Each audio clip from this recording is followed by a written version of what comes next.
So anyone who's working on an Mk4 Golf, and this is a 99 TDI,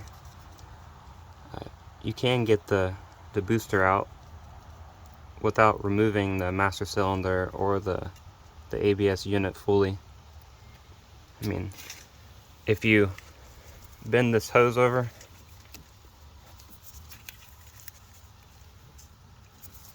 out of the way, and if you do something that most people would go against, but it's a very thick piece of metal, it's not going to break.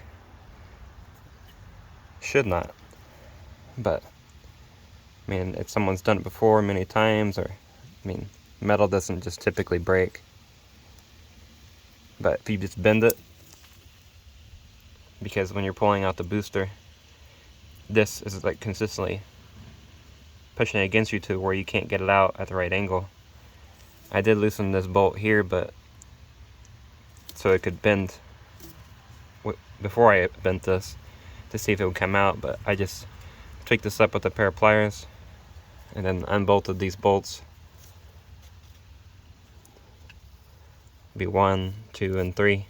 Pulled it down out of the way, and when I unbolted the master cylinder, I loosened the 2 bolts, and then that way I allowed them to turn. Now I can get the master cylinder out of the way and retightened, and that shouldn't allow any air to get in. And if it did, it would be minimal to where you didn't have to bleed it as much.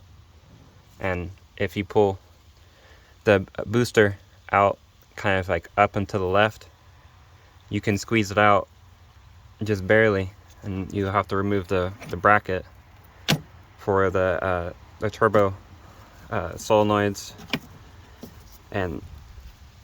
But as you know, you have to pull the air box out and everything else that's out of the way here to get room.